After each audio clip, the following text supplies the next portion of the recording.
All right, returning to 1 Corinthians. I said we're going to be looking at chapter 1. Our goal is a heady one. We're going to try to get all the way down through verse 28 today. Get back on track. I intended to get further than I did last week, so see if we can't catch us up where I expected to be. But if you recall last week when we introduced this section, I offered you a question that Paul is putting before us in our passage. I'll see if you remember that. I'm going to read this to you, but let me pick this up. I'll read from verse 18 down to 28, put it in a section today. But there's a question in here, a rather critical question for the Corinthian church. And as Paul says, he makes this plain, this letter's not just for them, it's also for us. So a question that needs to be answered. So starting here in verse 18, Paul says this: "For the message of the cross is foolishness to those who are perishing, and to those who are being saved it is the power of God. For it is written, I will destroy the wisdom of the wise, the intelligent I will frustrate. Where is the wise man? Where is the scholar? Where is the philosopher of this age? Has not God made foolish the wisdom of the world? For since in the wisdom of God the world, through its wisdom, did not know him, God was pleased through the foolishness of what was preached to save those who believe. Jews demand miraculous signs, and Greeks look for wisdom. But we preach Christ crucified, a stumbling block to the Jews, and foolishness to Gentiles. But to those whom God has called, both Jews and Greeks, Christ, the power of God and the wisdom of God. For the foolishness of God is wiser than man's wisdom, and the weakness of God is stronger than man's strength. Brothers, think of what you were before you were called. Not many of you were wise by human standards. Not many were influential. Not many were noble birth. But God chose the foolish things of this world to shame the wise. God chose the weak things of this world to shame the strong. He chose the lowly things of this world and to despise things, and the things that are not, to nullify the things that are." That last part is especially fun because I want you to understand who he's describing there. That's us. So hold on to that. We're going to get to a very humbling portion of Scripture today. But there's a question here. We have two competing views of life. There's human wisdom in all of its forms and all of its religions. And human wisdom looks at what we believe, looks at our teaching of Jesus Christ and the cross, and says what? It's foolish. And the people who follow it are fools. And if you will, even worse, that sometimes in the current structure, they're flat out evil for wanting to do that. By contrast, Paul says there's another view of things. This is God's view of life, God's view of what is true, God's declaration of what is true. And God looks out at those who reject this, and he has an assessment of them. Matter of fact, it happens in a number of places, but I'd like you to look at this from Romans chapter 1. I'm sure you've heard this before, but we'll put this out there. It's a rather distinct view God has of those who reject his truth and follow human wisdom. But Romans chapter 1, and looking at verses 21 and 22, he says this: "For although they knew God, they neither glorified him as God nor gave thanks to him. But their thinking became futile, and their foolish hearts were darkened. And although they claimed to be wise, they became fools." So we have two competing views of life. And in both cases, they look at the other side and say, that's foolish, and the people who follow it are fools. So the question that is being asked is simply this: both of them can't be right. Somebody has to be wrong. So the question that we've asked you starting last week, that Paul is answering for us, who's the fool? And these competing views of how things go, just who is the fool? And this is a question that Paul is telling the Corinthians they need to answer and they need to understand. And I want you to understand the setting here. Paul's concern is that these believers, and we know they're believers, right? How do we know that? They're saints. He's declared them saints. That means believer. These are the ones that have been made holy by God.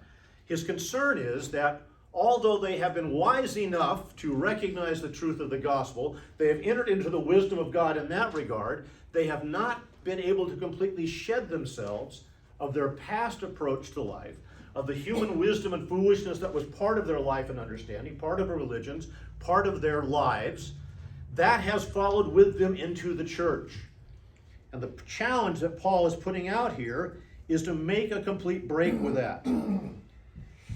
He wants them to answer this question. They have to understand it is time to end foolishness. And we said that is hard for them. I've always heard this when we talk to people going to the mission field, the difficulty of getting a native people to accept Christ and not bring in their old religion. And I've always thought about this, and it comes to me very clearly that that is not something that just happens in the mission field. Looking at our church today, is the church one that has shed the foolishness of Western cultural ideas and concepts? Have we struggled as a church in a whole to get rid of what used to be part of our lives when we come into the church? Have you seen churches that have a tendency to bring all of their old garbage with them and try to Christianize it, give it new titles, and still try to make it part of what God wants in their lives? It is not new. If you remember, we looked at this. The Greeks had a desire.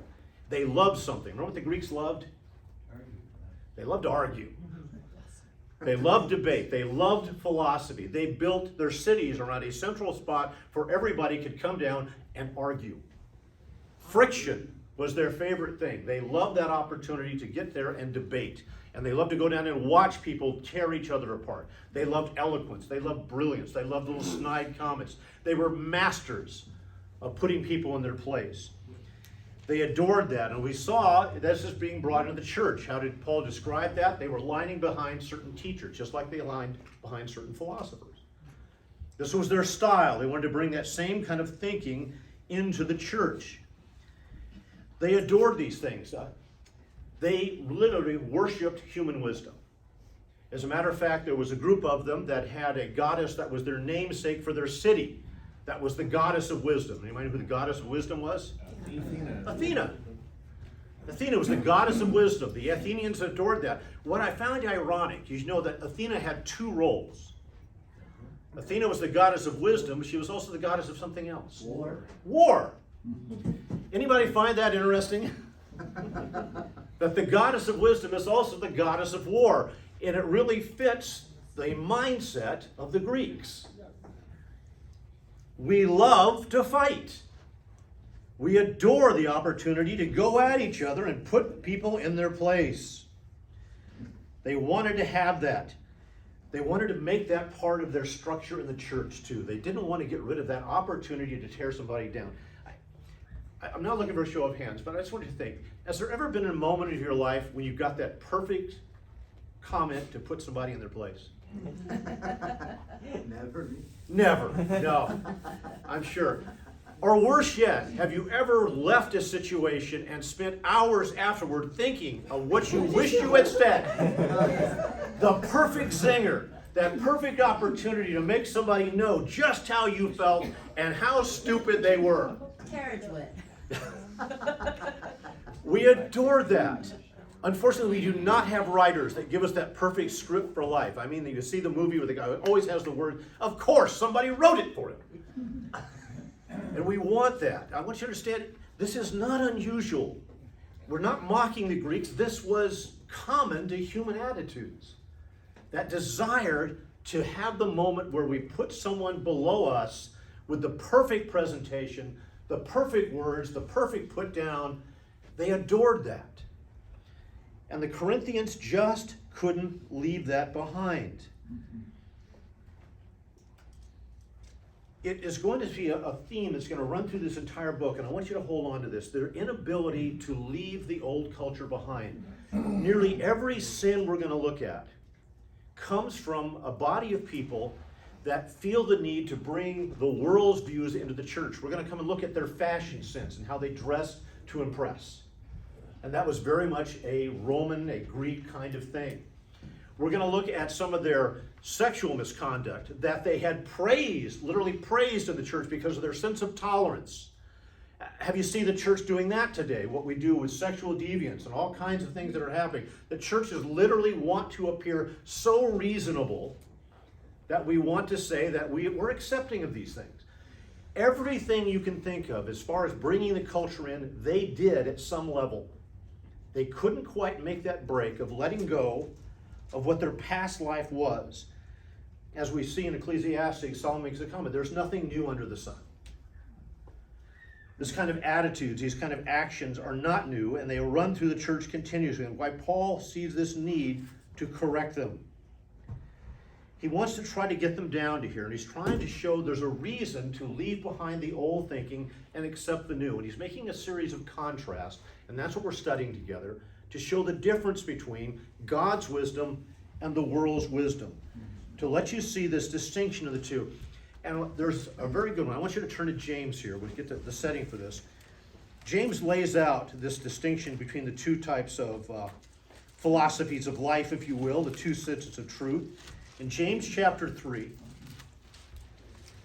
he wants to lay out this distinction very clearly. And starting, let's go down verse 17 as the starting point toward the end there. We'll pick up some others here. Here's the biggest difference. The wisdom that comes from heaven is first of all what? Pure. What does that mean? What's that? Not evil. It's not evil. It's pure in its content in terms of its morality. What else could pure talk about? It's not selfish. It's not selfish. We're going to get to that in terms of character traits. Pure. When you look at something, this is pure gold. What do we mean by that? No impurities. No impurities. No impurities. It's unmixed. The word literally means unmixed. This means that God does not have a committee. God didn't sit down and hash out and make compromises to put together his truth. He declared it and he passed it on unmixed. I want you to understand what the beginning point of that says to a Christian. The first goal is to make sure that if it was delivered to you unmixed, how are you supposed to preserve it? Unmixed. It is pure and is unmixed. So it's handed down from God. It is not human thinking at all here. It comes from heaven, and first of all, pure. Now, how does this work out? Here's the biggest difference between God's truth and human wisdom. Look at the outcome of God's truth. How is it supposed to impact people? It is, first of all, then peace-loving, considerate, submissive, and full of mercy. Think of those traits there. Considerate and kind. It's polite. It's considerate of other people. It's kind in its content and its purpose and its action. How do you view human wisdom and how we treat people who disagree with us? As we're looking at our political turmoil right now, how do we view those who are on outside of our thinking? They are the enemy. They're not just wrong. Have you noticed that anymore? They're not wrong, they're evil. If you don't agree, if you don't fall in line, it's a whole different attitude. This is how it is seen here. It's a wisdom that produces something going on here. Considerate, submissive, full of mercy. Have you noticed mercy being a real big trait in the world today if you don't agree with the current trends? I'm amazed by some of the things. We call it now a cancel culture, right? Because it's no longer just, again, pointing out if someone's wrong. You have to end them, even if it means ending their career, ending their means to. I find this interesting, though. There is some mercy. Have you noticed that if one of your side says something stupid, you get a suspension? If it's someone on the opposite side that says something stupid, they lose their job. And I've watched this in a recent thing unfolding. It's amazing how we have, it's mercy for my friends, but absolute law for my enemies. That's our approach. Hypocrisy. It's full of mercy and good fruit. What do we mean by fruit? Anybody know what we're talking about here? What is the fruit of the Spirit? It's got character. God's truth changes character. It comes down to the aspect of character. It's good fruit. Impartial and sincere. Impartial. It's fair and honest, if you want to put it in modern terms. It's fair and it's honest. Is honesty a trait we seem to hold in high regard as a culture anymore? Yeah. Peacemakers who sow in peace and raise a harvest of righteousness. It's an impressive thing that God's mercy, God's truth is supposed to change the character of people. This is its core. If it doesn't do that, it isn't because God's truth fails, because you messed up. But that's its part. Backing up, go back to verse 11 in the same chapter and take a look at this. He gives this distinction. We looked at this last time in James chapter 3.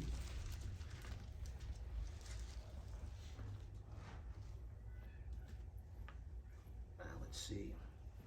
How do I want to do that? Yeah. Let's go down from that. Who is the wise and understanding? Verse 13, the wise and understanding. Let him show it by his good life, by deeds done in humility. Now here's the starting point. We said it to be an issue of character. What's the foundational character issue of God's truth? Humility. I just gave you the answer here. Look at the text. The foundational issue of God's character is humility. Is this the foundational character issue this world pursues? No. That is not where they're after it. He talks about this, comes down, done with humility that comes from wisdom. You know why humility comes from wisdom? Take a shot at this. What do you think? Why do you think humility would naturally start having real wisdom in life? You know you're not the smartest guy. Yeah, just if you're making an honest assessment, you have every reason to be humble, don't you? Yeah. If you're really looking at what you are, humility is the starting point. Humility comes from wisdom. But if you harbor bitter envy, selfish ambition in your heart, do not boast about and deny the truth. Some wisdom does not come down from above, but is earthly and unspiritual. Remember we said that word is sensual.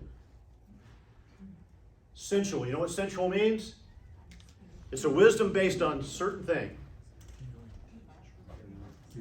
Feeling. How you feel. It is a wisdom based entirely on how you feel. Do you feel the same way all the time? So what's likely to happen to a wisdom that's based on how you feel and what you want at the moment? Like the waves of the sea. It's going to be going everywhere. It's going to be, because today I'm different. And then suddenly, then here we go. We have a completely different wisdom every time we turn around. Double-minded. It's a double-mindedness. It's going to be disorder. It's going to be evil practices. Anything I can justify based on what I want in the moment suddenly becomes truth. These are the two competing views of things. I love how that works. Like you said, like the sea and the ocean. Wisdom, then. Wisdom from God. Who was the guy that was supposedly the wisest man who ever lived? Solomon. How come he got so wise? Yeah. God, ask him, what gift do you want? Tell me anything you want out there, and we'll give it to you. Remember what he said? I want discernment, a wisdom. I want to be able to discern and make good choices. And we talk about the wisdom of Solomon. He became famous for it. And luckily for Solomon, it never impacted his personality. It never caused him to have any problems. Now, what do we know about Solomon's life? How many Excess. wives and concubines? Yeah, hundreds of these. Now, that doesn't sound like the act of a wise man. Solomon got in a little bit of trouble about that whole thing, didn't he? Especially the foreign wives. Oh, yes, the foreign wives that started bringing in all sorts of things. Well, Here was God- the problem with Solomon. Yes, Well, go ahead. God told him ahead of time the things that he shouldn't get involved in, and he did anyway. He did anyway. Yeah, he did anyway. He told him was a beforehand. I know. Ironically, though, during his reign, they had the most peace they'd ever seen in that part of the world. They had the most successful economy in the part. Everybody came to see how he was making the world go around. They were the power of that region for a time. There were no major invasions. Israel was top of the heap in that part of the world for that time. Yes. He had enough wisdom to make one of the most successful kingdoms in history. Ironically, I've seen some stuff archaeologically coming out of there. They had the smallest defense budget, if you wanted to look at it in modern terms, of all the people around them too. Yeah. They had a very small, you never hear them talking about a standing army. They did things differently. And lots of horses. Did God say that was gonna be? There'd be a peace with his neighbors. Peace with his neighbors. God promised him certain things and it all came through. And the wisdom of his governance, The problem was Solomon got enamored with his own wisdom. I want to bring this out because this is what the sad story is. Have you noticed how enamored people are with their own wisdom today? Academia. It's amazing how impressed we are with ourselves. We just look around and we go, you know what? I am the smartest guy in the room. That's good. Now that I think about it. And Solomon got to that point in his life. He got to that point where he started saying, you know what? I'm pretty good at this. So Solomon started to look at some things. He started to try to think. Chapter 3, if you will. Now let's look at chapter 1 in Ecclesiastes and start there. Let's look at that. I want to start there. I don't have time to go both chapters. We'll just start in chapter 1 and start. Verse 13. I'll start in verse 12. I was the teacher. I was the king over Israel in Jerusalem. Now, I want you to start by thinking what attitude is starting to creep into Solomon's life right there by that declaration before he starts talking about what he's going to do. What's happening in his life? He's the head dude. I'm the head dude. And the feeling he's starting to get is, I'm God. I kind of deserve it. I kind of deserve it. Chapter 1, verse 12. I'm the teacher, king over Israel and Jerusalem. I devoted myself to study and to explore by wisdom all that is done under heaven. Here's what Solomon started to do. He said, God gave me wisdom. You know what? I'm going to take this and I'm going to look at this. Now that I am the smartest guy in the room, I'm going to solve the world's problems. Because I'm so smart. God made me smart. I asked him to make me smart, and he did. Look at this. What a heavy burden God has laid on men. Here we go. I have seen all the things that are done under the sun. All of them are meaningless, a chasing after the wind. He tried to solve all the problems, and where did he find out? Didn't go so well. A lot harder than it looks. Being the smartest guy in the room wasn't enough. Now, I look at that. We very much like to venerate what man has accomplished, all of our scientific things. Have you noticed something, though? With everything we accomplish, with every problem we solve, we create a new one? Each one of the things we come up with, every time we look around, what we did. We came up with all these pesticides that were going to protect our crops and so forth. And now there's this big thing on the air that if you were exposed to Roundup, please sign in because we found out it causes Parkinson's disease. Well, there you go. There was a big story in the news that they found interesting. All of us in the 50s that got the first polio shots and stuff, they found out there's a problem attached to that. You know what that problem is? It tends to cause cancers that are passed down through generations. There's a happy thought. We have these things. Everything we come up with, we solve one problem and create another. We are very much concerned about fossil fuels right now. We're burning those. We know what it did. Those of us who have lived long enough know what LA used to look like. Remember the going down? Any of you who lived up here, remember going down below, coming over that crest and looking over that bank of going, I'm going to breathe that? You know, there were some really rough things. We looked at that. And so we're looking at different types of power. We're wind generators, big deal. That's we're building us. You see those all over the state now. Now let's turn into a certain problem for the conservationists to one of the wind generators. You know what's happening with the wind generators? Kills birds. It kills thousands and thousands of birds. And not only that, you can't get rid of it once that whatever it's made of, you just have to bury it. You can't get rid of it. It doesn't You can't break recycle down. It doesn't Yeah. deteriorate. It's and you have to change those props periodically because they have so many cycles in them. And now we have tons of this material we don't know what to do with. These are the things, I'm just saying that we don't seem to really solve anything finally. Most especially this, when it comes down to the biggest issues of life, making better people. How successful have we been with all the advances in man's understanding of life? How much better are people today than they used to be? Well, we've gone back to hieroglyphs. There you go. I look, man. I don't know what your movie things is. I always like the Star Trek series. I enjoy Star Trek. I like the interpersonal relationships much better than just having all the battles in space. That was kind of interesting to me. But I always love the view of the world that's supposed to be coming. In Star Trek, it's the one planet, everybody's gotten together, there's no more war, no more disease, everybody's living well. That's the image of where we're moving. How well are we doing in creeping up on that? we have not ended war. We have not dealt with any of these things. And Solomon is saying, I tried to do that, and it didn't work out for me, despite the fact God made me the smartest guy in the room. Because you know what? He started depending on his intellect over what God had said. The wisdom God gave him was to apply what God had said. And he lost sight of that and began enamored with just how smart he was. He goes on down here. What twisted cannot be straightened. What is lacking cannot be counted.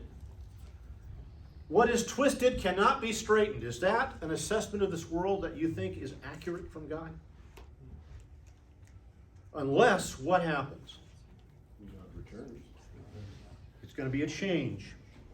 I thought to myself, look, I have grown and increased in wisdom more than anyone who has ruled over Jerusalem before me. I have experienced much of wisdom and knowledge. And then I applied myself to the understanding of wisdom, and also of madness and folly. Notice what he's saying here? I got so impressed that I'm thinking I am just the smartest guy there's ever been, and then I noticed something about that attitude. What was it? Madness and folly. And also, but I learned that was too is chasing after the wind. For with much wisdom comes much sorrow. The more knowledge, the more grief. That's the truth. That's an interesting assessment. You know how he writes this little passage 12 through 18? There's a lot of I's in it, right? Yes, all And, through it. it reminds me of when I was in high school. I wrote some paper and I thought I was real proud of it, and I read it to my dad, and I said, "What do you think?" He goes, "You got way too many I's in there." And I've always remembered that. You know, it's Lost something- sight of talking why about God yourself. gave him wisdom, Yeah. and it messed him up. And although, as you said, he had the most successful of all of the Jewish kingdoms, it was also the end of the United Jewish Kingdom. It did not survive him. The interesting thing when you really get into Solomon's whole thing, like you were saying, it went where God talked to him directly and he acknowledged God. The more you read through his writings, the I thing kicked in and he forgot God. That was his failure. And that was the change. He lost track of why it was working. All of this to set the stage here that Paul is trying to make the Corinthians understand you need to make a break from human thinking. There has to be a difference in how we approach things, and it has to be based on an understanding of some things. And Paul has started contrasting. He's saying, why is God's wisdom better? Why is God's truth better than how humans approach the truth of the world? And the first one we mentioned is this: it's better because it's permanent. Remember that? That was our beginning point last week in verses 18 and 19. He starts that, for the message of the cross is foolish to those who are perishing, but to those who are being saved is the power of God. For it is written, I will destroy the wisdom of the wise, and the intelligent of the intelligent I will frustrate. He's saying this: their stuff is going to come and pass, my stuff is going to stay. And he gave an example. It's based on a quote we said from a certain time in history. Remember that? The Assyrian kingdom under Sennacherib is going to invade Judah, kingdom of Judah at the time. And he says, here's what we're going to do. We looked at all the things. This is human wisdom. We're going to say, can we win this? Absolutely. How much bigger is our army than their army? A lot bigger. Do we have the logistics to get it down there? Yes, we do. They were so sure of it. Remember what he did? I'm going to send along historians who are going to record the events so everybody will know how successful we were. I'm going to send around scribes and accountants that are going to keep track of all the loot that we keep so we know exactly how much money we made on this trip. It's such a sure thing, I'm sending an army not just of these guys, but an army of pencil pushers to keep track of it so the world will know what a brilliant moment this was for King Sennacherib. Now here's where God is making this distinction. Man's wisdom is based on his best assessment of how things are going to work. God's wisdom is based on his knowledge of how things will work. And God just says, tell you what, I'm going to make a point out of this whole thing. You're going to come down here. You've decided how it's going to come out. I've decided the outcome is going to be completely different. Remember how that worked? All those scribes, the army of scribes, that some of them survived to tell the tale of the army dying. And guess who turned out to be right on how things are going to turn out? And God especially did this. He didn't even do the Gideon thing. I'm not even going to take just 300 guys so Judah wins. I'm not taking anybody. You guys stay home, stay out of this one. I'm going to choose my army. And he chose his army of one angel.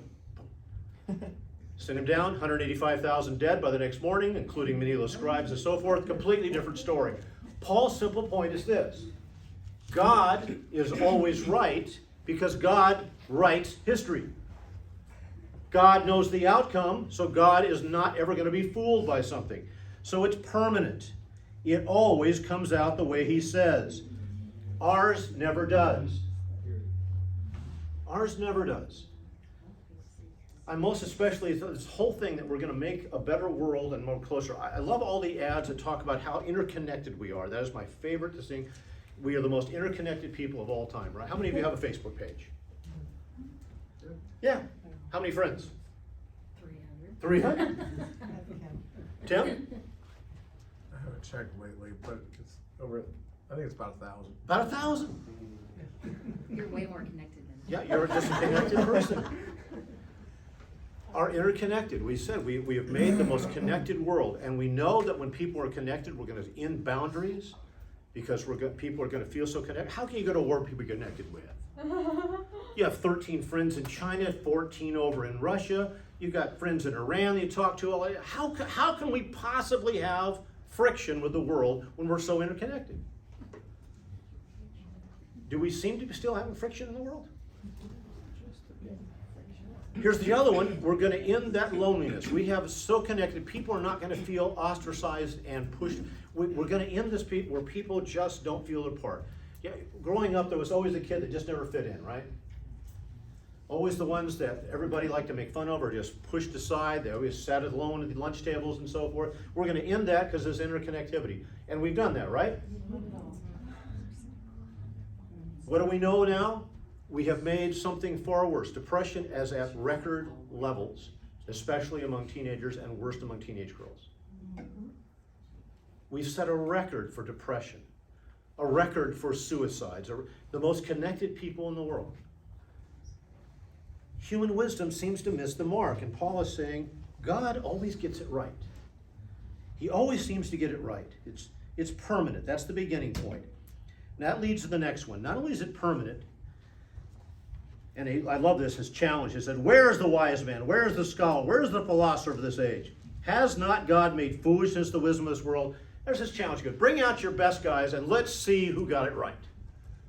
Let's just figure this out. That's the challenge he puts there. And then he says, for since in the wisdom of God, the world through its wisdom did not know him, God was pleased through the foolishness of what was preached to save those who believe. Now, it's a simple one here. Here's what he's saying. Here's the other thing that makes it different. Not only is it permanent, mine works. It's powerful. When you want to talk about what really transforms a life, which one really makes a completely new person? Which one accomplishes that? Man's wisdom or God's? Which one has a new type of person? Which one comes up and makes someone that they've never seen before? This is the attitude that we said. That wisdom, as we looked at in James, changes character. That's how we know it's wisdom. That's how we know it's real truth. It changes character. And notice how it changes it. Here's the thing about God's. His stuff is simple. I want you to notice, is the gospel a complex thing? If you've ever had to just share the basics, have you ever noticed that it's very simple? That you don't need to have someone that has a college degree to follow the precepts of it? It's very basic. God says, I can do it with a simple statement. And here's the simple statement. There is guilt that needs to be dealt with. There's a penalty that has to be paid. Someone has to come up with a price for that. And if you will accept this, I can forgive and get rid of the problems you have in terms of guilt, sin, and guarantee your future. I can do all of that with a simple story. It's the simplest of things. You ever notice how man's philosophy runs? We love the far more complicated. We have to be complicated in it because we can't buy the simple. We just don't want to buy what's simple. That is the world's whole thing against us. It just can't make sense. It can't be that easy. It has to be harder than that, doesn't it? Every religion has to come up with some way to make that just a little more difficult. I want you to notice something. I don't think this is just my experience. Have you noticed an attitude that tends to come with people who come at you and challenge your faith? There's an attitude in how they approach you. They know more than you do. There's an arrogance. There's a huge arrogance in this. Why is there this need for arrogance when they approach going after the gospel? Guilt. Because they really don't know what they're handling. Yeah. There's a guilt aspect, and they're really not sure about things. There's an uncertainty. I've noticed this. Sin, when it is exposed as being foolishness, almost never says, now that you point out the facts, I see it. What does it always do? It doubles down. Yeah, there's always more. This is one that has just come most recently. I saw these news stories of the past week I thought were interesting. There's a big push right now for putting a new curriculum in the public schools. They wanted to be part of this, the Black History Month here especially. They want to put this out there. Here's the goal. They say we need to get into the schools an understanding of the problems of Western culture's push for the nuclear family. They're saying there needs to be an end to this whole idea, this notion, this westernized idea of the two-parent household being the basis of our culture. That is antiquated, it is outdated, it's no longer in touch. That we need to change that. Now, I want you to think now, a little bit of what we know of truth. Do you see any correlation between the rising number of out-of-wedlock births and things like poverty, crime, lack of education, dropping out of school? Do you see any connection between those two? Sure. It is a simple fact. For the first time in our country now, more than half of our children who are born outside of wedlock. And the reality, as we know, is this. Most often, which parent is not in the household? The dad. And what have we said? What is the condition of most women who have to go through that? Poverty. Poverty. What is the condition that their children likely have when they grow up? More poverty. More poverty. We find a generational thing. There's an attachment here. We found all of these things going. We see greater depression. We see greater crime rates. We see lesser education rates. We see all of these things. And the higher the percentage goes, the higher those things go. There's a direct correlation. There's no denying it. It is so obvious a fool could see it. But they do refuse to see it. But the fool doesn't see it. Yeah. Here's the doubling down. That isn't the problem. It is not bad that a man has children with several different women, none of whom he marries, and with none of which does he raise any of those children. That's not the problem. The problem must be we're not going far enough in getting rid of the nuclear family. So we double down, and now we have to say that it's complete. I love this whole thing because it's a westernized idea. Was that produced by Europe? Anybody? The idea of the nuclear family? Anybody have an idea where that idea came from? Middle East. It might have come from Middle Eastern writers who were quoting someone. God. God laid it out. It was not a Middle Eastern, it was not a Western thing at all. It never was.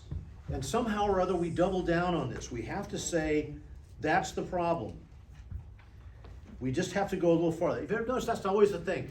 When we're found we're wrong, it's never we back off and change it. We didn't try hard enough. Need more money. Need more money, we do more money, and we do more of it, it's bound to get better. It's business. Better education. The interesting thing, I can't remember which chapter in Genesis, but we were pretty early in Genesis when we had the first polygamy and the guy killed and committed murder, right? So it's nothing new under the sun again. Nothing new under the sun. Nothing changes in that. Paul is trying to show you this distinction between the two thinking. The simple is what makes sense. And notice how it works in here. Where's the wise man? Where's the scholar? Where's the philosopher of this age? Has not God made foolishness the wisdom of the world? For since the wisdom of God, the world through its wisdom did not know him, God was pleased through the foolishness of what was preached to save those who did something simple. Notice what it is? The ones who believed. Not the ones who could parse it out. Isn't it good to know that God did not have to wait for someone to get so theologically deep before they could be saved? I think it's really nice that he didn't have to, you didn't get a quiz when you got saved. I need a 400-word essay on the difference between Calvinism and Arminianism. We're going to see if you're ready to be saved. That's your assignment. I need you to talk about lapsarianism and superlapsarianism and infralapsarianism now that I think about it. I need you to put all those together if you possibly could. And if you can understand that, maybe you'll be ready to be saved. That's not what he did. That's not how he worked it. It was simply those who believed. It made more sense getting to the simple. And he makes a case here of why that works out. He goes, here's the problem. It had to be simple because man likes to complicate it, and here's the problem with man's complication. Even if you answer his complications, he's not satisfied. Notice what he says here. The Jews demand miraculous signs, and the Greeks want wisdom. Now, let's back up to a little bit here, and ask this question. Is it that God never provided signs that suggested Jesus was a little different than the average guy who came along? Thousands worse.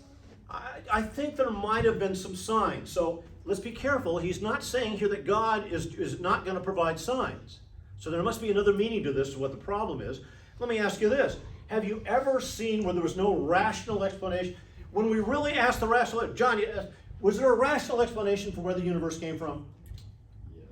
Did it suggest man or God's approach? God's approach. So it must not be that there's a lack of wisdom attached. I want you to understand this. We're the most balanced people in the world. We're okay with the supernatural and the rational. We accept the fact that supernatural actually makes rational sense. We'll do both. So in both cases, it's not that God's truth is not rational. It isn't that God didn't provide signs. So what's going on here? What was the problem with the Jews and signs? They always demanded more. There always had to be one more.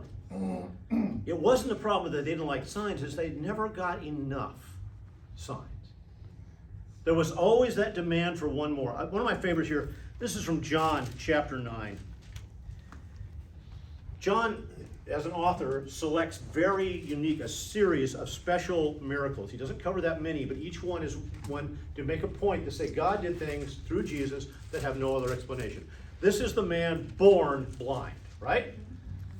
We're not talking about a guy that was injured and Jesus did it, and we can say, well, it's because he understood poultices and medicine. So, no, he was born blind. And what happens here? As he went along, he saw a man blind from birth, and his disciples asked him, Rabbi, who sinned, this man or his parents? So he was born blind. So what's the theological issue that they think is going on here? You're sick, you sinned. It must be sin that caused it, because that just wouldn't happen. And Jesus says, well, it's neither him nor his parents. It has nothing to do with that. As a matter of fact, he says this one was done to have a purpose. So having said all these things, he goes in verse 4, verse 6, he spit on the ground, made some mud with his saliva, and put it in the man's eyes. Well, thank you for that. And he says, go, he told him, wash in the pool of Siloam, which means sent. And so the man went and washed and came home seeing. Now, that looks like a sign to me that Jesus is something different. This is a man born blind. These eyes never worked. So Jesus didn't just solve a little problem. He didn't pull something out of his eye and make him better. He had to remake everything there. This is a creative miracle. You understand that? It's a creative miracle. Now, of course, what's the response to this? There's the things going on. But jump over here, verse 13. The Pharisees start to investigate. They brought to the Pharisees the man who had been blind. Now, the day on which Jesus had made the mud and opened the man's eyes was a Sabbath. Oh my goodness, why is that bad? I'm supposed to do anything on Sabbath. You're not supposed to do anything good on the Sabbath. Because a day set aside to honor God shouldn't have you doing any kind deeds for anyone. That just doesn't make any sense. Unless, of course, you're God himself. There you go, unless it's your Sabbath. And so, therefore the Pharisees asked him how he had received his sight. He said, he put mud on my eyes, the man replied, and I wash and now I see. Ah! What did he do? Some of the Pharisees said, this man is not from God, for he does not keep the Sabbath. Yeah. Whoa. What? But others ask, how can a sinner do such miraculous signs? There's a little sense here. So finally I turned again to the blind man. What have you to say about him? It was your eyes he opened. And the man replied, he's a prophet. But the Jews did not believe. Why? It went against their rules. They had decided they weren't going to believe before this ever started. They didn't care if the sign was going to be. They had made up their minds about Jesus. You're going to see this story unfolds. The man replied, the Jews asked, do not believe that he has been blind and received his sight until they sent for the man's parents. So first of all, he's lying. Obviously, this can't be happening. They know, I mean, how close were communities tend to be in those days? Do you think a guy born blind and grown up full adulthood, there might be pretty well commonly known whose son it was and who the guy was, and he had a problem? They easily would send forth his parents. I mean, you can't really do that unless you know something about him. Exactly, they knew exactly who to ask. So they bring their parents. Is this your son, they ask? Is this the one you say was born blind? And how is it that you can now say that he sees? We know that he's our son. Yeah, that's him. I looked at that, the parents answered, and we know he was born blind.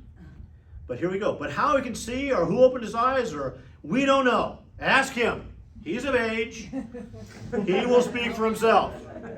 I want no part of this. And there's a reason for this. His parents said this because they were afraid of the Jews, for already the Jews had decided that anyone who acknowledged that Jesus was the Christ would be put out of the synagogue.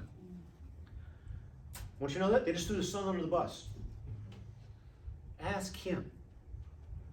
They knew. You think the boy didn't first come back and tell his parents, guess what happened and who did it? They knew all this stuff. The second time they summoned the man who had been blind. Give glory to God, they said. We know this man is a sinner. You know what that means, it says? You better watch what your answer is, and here's the answer we want. Go. He replied, whether he's a sinner or not, I don't know. One thing I do know, I was blind, and now I see. Goes on here. He answered, I have told you already, and you did not listen. Why do you want to hear it again? Do you want to become one of his disciples? There's one of those lines you wish you had right at the exact right moment. And there it is. Yeah, John? Well, the same kind of thing happens after an even greater demonstration with Lazarus, and raising somebody from the dead after 4 days. It doesn't get any more obvious that this is the power of God, and immediately what do they want to do? Plot to kill Lazarus. Instead of acknowledging Just the obvious. just the obvious. Their minds were made up. And here's what Paul's saying. The Jews always want one more sign. It's not that they want a sign. It's that no matter what you do, there's always going to be one more. Because the Jews' leadership had already made up their mind. We don't want to accept this guy. We've already decided he's evil. We've already decided this can't be the Messiah. Why? Because he's not fitting the idea of what we wanted in a Messiah. He would always be a stumbling block. We can see that later. What was a stumbling block? A suffering Messiah wasn't what they had in mind, and that was not going to change. Orthodox Jews are still waiting for the Messiah to fit the pattern they want. So for the Jews, always one more sign. And he says for the Greeks, it's wisdom. Is it really wisdom the Greeks want? We just talked about that. What did the Greeks want more than anything else? Another argument. So even if you win the argument, even if you present the perfect illustration, let's say some brilliant Christian comes along and goes, you know what, let me explain to you about the problem of religion. Let's go through all of your temples, and I notice you have one here too. An unknown God. Let me tell you about that one. Perfect way to go into it, lays it out there, shows the foolishness of their faith, and the Greeks all said, we get it now. Not hardly. It's always one more argument. Whatever we decide today can be undone tomorrow because we just like to argue. That's how it works. That's how they do these things. Going back into our text, Jews demand miraculous signs, the Greek look for wisdom. But we preach Christ crucified, a stumbling block to the Jews and foolishness to the Gentiles. But for those of whom God has called, both Jews and Greeks, Christ, the power of God and the wisdom of God. For the foolishness of God is wiser than man's wisdom, and the weakness of God is stronger than man's strength. He goes, some are willing to just look at the simple truth and get it. There's some from both groups that are just going to get it. Here he's saying something. You have more wisdom at your level than the brightest people in this world who are not Christians.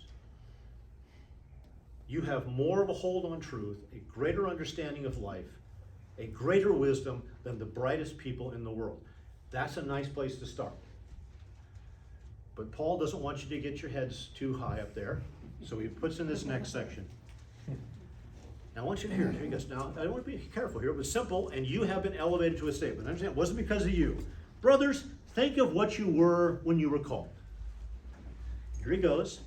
And I want you to, here's the setting. He's saying this, not just look at yourself. Here it is. Guys, look around the room. Here we are in the church. Look at the people next to you. Let's check this guy out here, you. And here's the question. He goes, how many geniuses are in the room?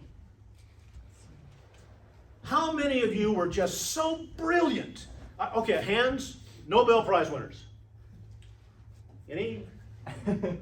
Well, what do you know? What do you know? Just you, I guess. Just me. I was the only one. I mean to tell you about that. You look at these things. Any? I know one. You know one. Not in the room, though. But he's saying there's not that there's none. You think there's some Christians who have genius IQs? Yeah, I bet there's some. Probably none of us, but there's some. There's going to be some in there. What do we say? Not many of you were wise by human standards. Not many of you, how many of you have been called lately to make comment on a major talk show or news broadcast as an expert? Okay, maybe a couple of you have at some point, but how many of us? Okay, we're not seen as that category. Not many were influential. Okay, major movers and shakers here. Are any of you remember the old commercial? You know, when he speaks, everybody listens, and they remember that? The whole room stops when this guy's going to give his financial advice. Or, oh, there's the guy. Any of you have that? Just the whole world stops to hear what you have to say on the issue? Depends on the age of the audience. Not many of noble birth. Okay, we have a little harder time as Americans relating to this one. Generally, our ancestors were kicked out by the nobles of every major nation in the world. That's how we got here. We arrived as bondservants, slaves, and refugees. But we have our American people that fall into that. Who's our American nobility now? Celebrities. Athletes, politicians, certain types, the Bushes, generations of power. We have our celebrities. Those are our, what do we call LeBron James? Well, He called himself King James. Yes, there we are. We have those. But again, how many? How many? Because what was it, out of 350, you said about 16,000 professional athletes in the country right now? Out of a nation of 350 million? So what are the odds one of us happens to be? Yeah. I find it very interesting with our culture loving to cancel people for their ideas, but now we have all these athletes and elites that are just pushing boundaries and all this type of stuff, and it shows the hypocrisy of those who are trying to be upright, moral citizens, saying what needs to be said versus the lunatics saying lunatic ideas, and the upstanding moral people are getting canceled. As the old saying goes, the lunatics are running the asylum now. It's just the way things go. It's just the way things go. Not many of noble birth, but God chose the foolish things. And what does he mean by that? That's talking about us. I chose the ones no one's impressed by to shame the wise. God chose the weak things of this world, which is talking about us. To shame the strong. He chose the lowly things of this world and the despised things and the things that are not. I want you to, this is the extreme that Paul goes here to make a point. He's saying most of you didn't even register on the scale of being noticeable in this world. That's right. You don't even exist by most people's standards. You are not even worth their time. And he's saying these are the people that make up most of my people now. There are some of the others. Are there some Christians wealthy? Are there some Christian politicians? Are there some Christians who have been great athletes? Yeah. There's a movie out right now about Kurt Warner won a Super Bowl, Christian man. There's things. There's some, but not many. The lowly things of this world and the despised things and the things that are not, to nullify the things that are. You know what you're here to do? To show the stupidity of the people who think they're so smart they can't be wrong. You exist to make the truth of God known in contrast to what the world thinks is true. You exist to do that. Now I have to ask you, how do you think a world that sees itself that's so superior that you don't even register as being human are going to feel about being shown to be wrong? And that's the contrast he puts in here. This is the distinction between the two things. Okay, let's close out. I've got as far as I got to 28. I'm happy today.